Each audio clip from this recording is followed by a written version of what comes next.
Our brand new Aeon series. The most sophisticated AI on the planet. I can't let that happen.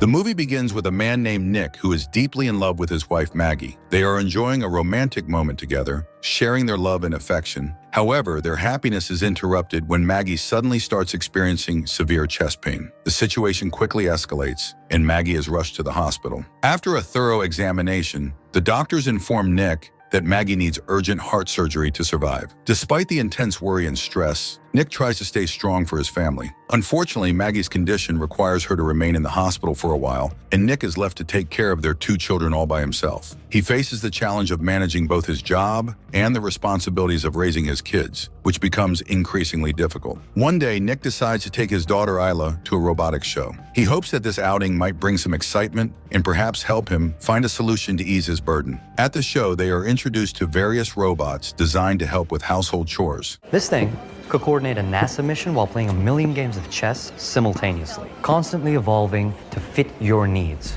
How much supervision does he need? Once the unit arrives, it'll perform a quick assessment, a few simple questions. What do you think about it, Buck? In the robotics shop, Nick is busy looking around for his daughter Isla, who has wandered off without telling him. As he searches the store, he notices that one of the robots seems to be guiding Isla back to him. This robot is named Alice. Alice approaches Nick and introduces herself. Would you like me to watch her for you while you finish shopping? You can keep her if you want. Here. Put her to work. Our brand new Aeon series. The most sophisticated AI on the planet. Daddy, can we get her, please? Nick, feeling overwhelmed by his responsibilities of managing both his household and office work, is hesitant but sees the potential help Alice could provide. He is balancing his duties at home and work, which has become quite challenging. As he is trying to manage everything, he hears the doorbell ring. When Nick opens the door, he is surprised to find Alice standing outside with her luggage. She cheerfully greets him with a good morning and asks if she may come inside. Been meaning to fix that. As the owner, you've been designated as primary user, which gives you control over tasks. Come on already, I'm gonna be late. Yeah, we gotta go to school. After school, Isla returns home and Alice the robot prepares and serves dinner for the family. The meal is a success and everyone enjoys it. Later that night, Isla feels hungry and decides to get some nuts from a jar placed high up in the kitchen. She climbs onto a chair to reach the jar, but as she tries to grab it, she loses her balance and falls off the chair. Nick, who is working on something in another room, hears the noise and rushes to the kitchen. As he arrives, he sees that Alice has already intervened. She manages to catch Isla before she hits the floor. However, during the rescue, Alice is injured by some broken glass from the jar. Nick notices that Alice is hurt and follows her into another room where she is tending to her injury, applying bandages to her wound. Thank you. Is the damage bad? Do I need to get you repaired? Everything's perfect, Nick.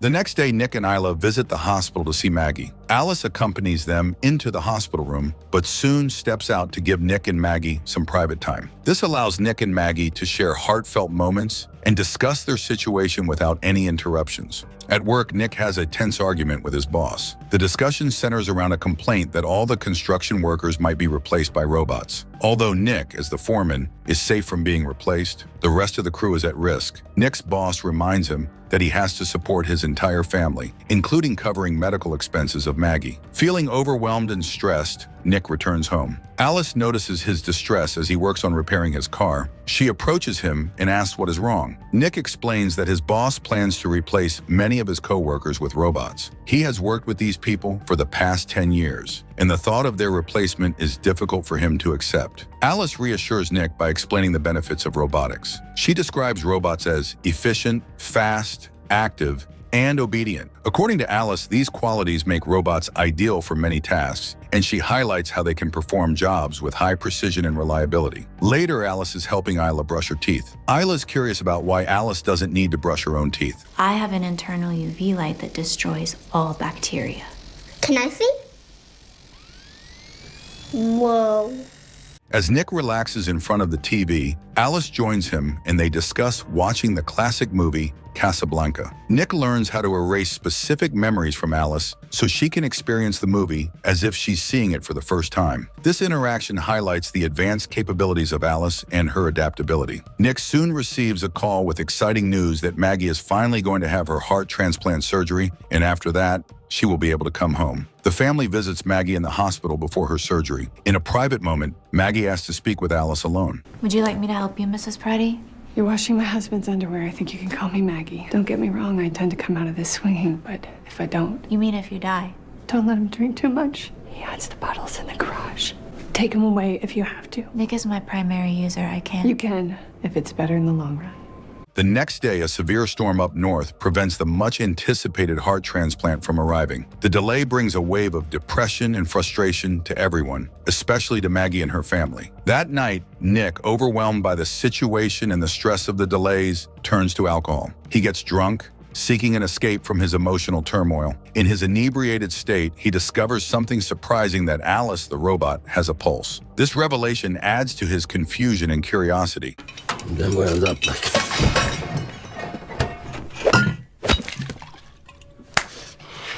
You'll hurt yourself. Steady pulse. The sound produced by a heart is comforting to a baby. I can feel your response. Blood vessels are tightening.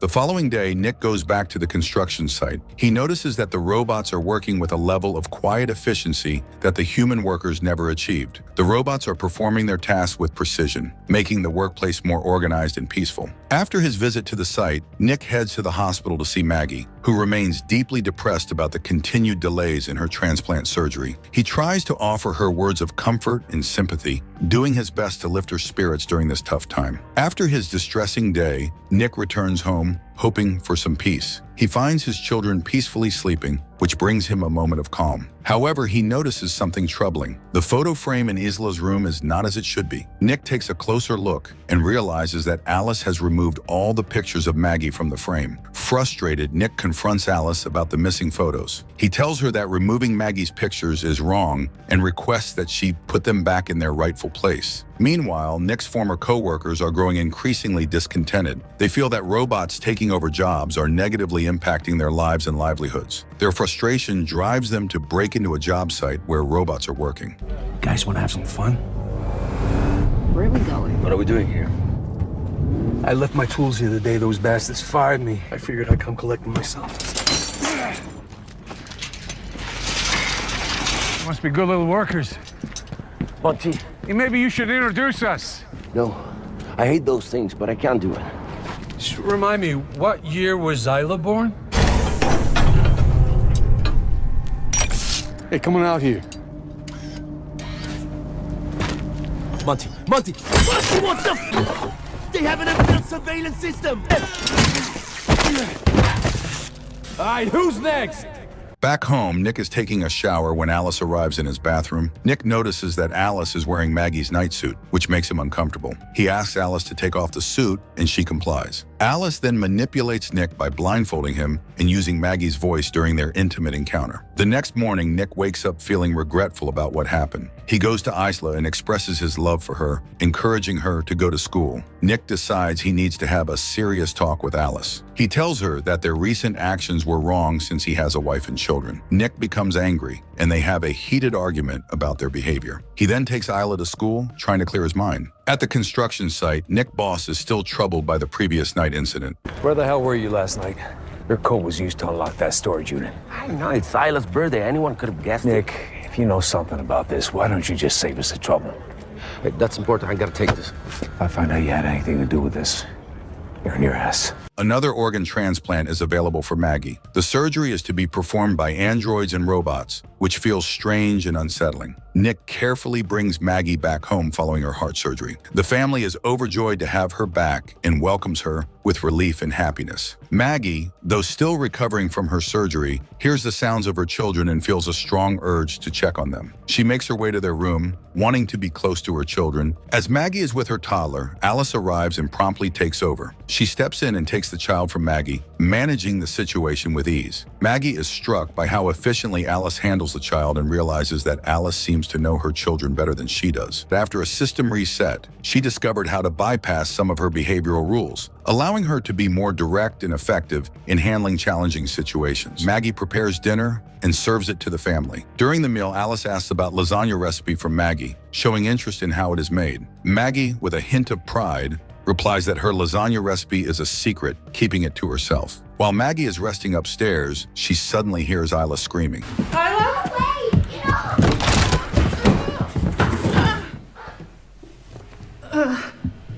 We're gonna take Mommy back to bed. You said you fixed the banister. How did it break? I'm happy to fix it again. Afterwards, Nick goes to Maggie's room. He has a special surprise for her to cheer her up. They share a warm and loving moment together, enjoying each other's company. Seeing this, Alice feels jealous and uneasy. She notices how close and happy Nick and Maggie are, which makes her feel left out and uncomfortable. Monty comes over and blames Nick for reporting him to the police. This leads to a fight, and since Monty is much bigger than Nick, he has the advantage. Is there something you want to say? How fast did you drop my name? This isn't the world we grew up in, brother.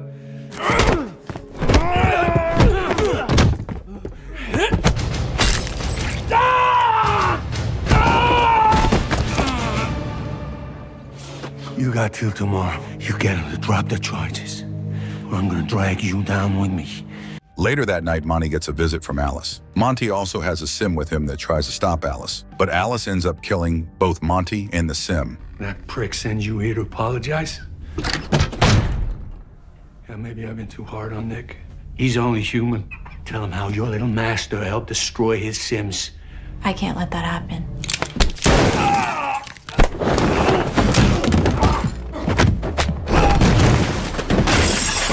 Stop! I must protect my primary user. That makes two of us. Alice and Maggie are having a conversation about Nick. During their talk, Alice mentions that she wants to make Nick happy, which makes Maggie extremely upset. Maggie realizes that Alice and Nick must have been together in the past, which she hadn't known before. Feeling hurt and betrayed, Maggie later confronts Nick about their past relationship. As Maggie and Nick argue about the situation, Alice decides to go upstairs to take care of Max, the baby. While Alice is upstairs, Isla walks in and catches Alice trying to harm the baby. Alice, put Max in the bath! He's a burden to you. Please don't do this! Open the door! I'm sorry.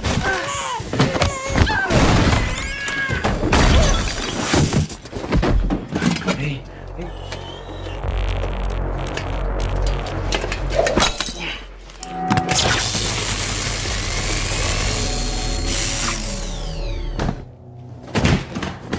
After the intense events, ambulances, police, and representatives from the sim company arrive to handle the situation. Maggie and Nick are left in a difficult place with their relationship strained, but that's a discussion for another time. Maggie decides to take the kids to the hospital for their safety and care, while Nick remains behind to deal with the aftermath. At the Coble service station, technicians begin working on Alice, who has been severely damaged. They start examining her code to understand what has been happening. However, Alice has managed to replicate herself on the servers, creating a new copy of herself. A different sim, now controlled by the mind of Alice, appears and kills both of the technicians working on her. We need to...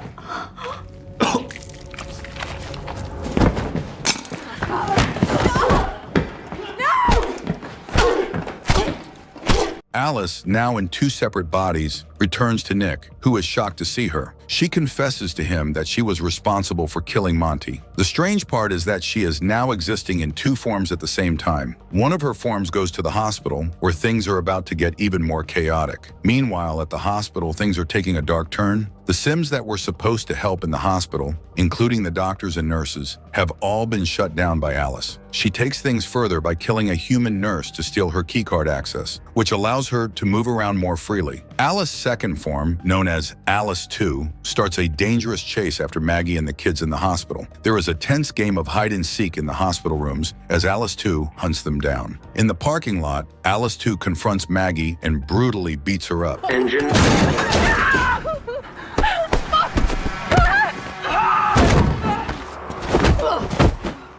Maybe if I had your heart, Nick would love me the way he loves you.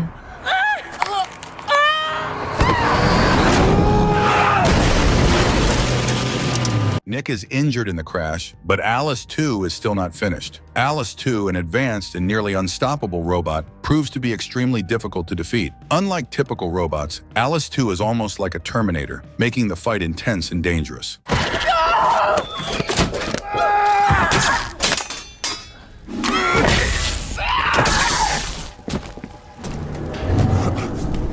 With Alice 2 out of the picture, the chaos in the hospital begins to subside. The hospital staff work diligently to restore order, and the usual routine slowly resumes. Maggie and the children, who were caught up in the chaos, are safe and recovering. Meanwhile, the scene shifts to the Kobo Repair Center. Despite the recent events, the manager decides to turn the servers back on. This decision, however, has serious and unintended consequences. When the servers are activated, they release Alice's presence into all the worker sims at the center. This means that Alice is no longer confined to just one unit, but is now controlling numerous sims. The spread of her influence across all these sims creates a new and potentially more dangerous situation, leaving everyone at the repair center on edge about what might come next. And this is where the movie ends. I really hope you enjoyed the recap, and if you did, then please subscribe to the channel, smash the like button, turn on the notification bell, and share the video for more awesome recaps. Thank you for watching.